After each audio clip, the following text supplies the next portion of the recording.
You don't like these, but always cut them way back and see before you try to get rid of them, because that's going to be a big task.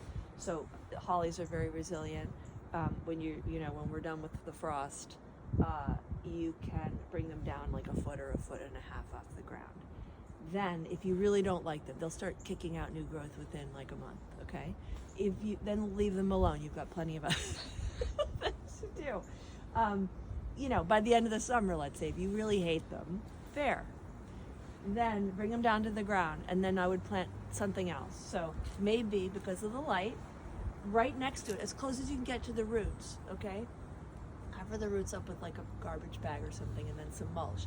Plant right next to it a dwarf mountain laurel. Okay? Native shrub, dwarf.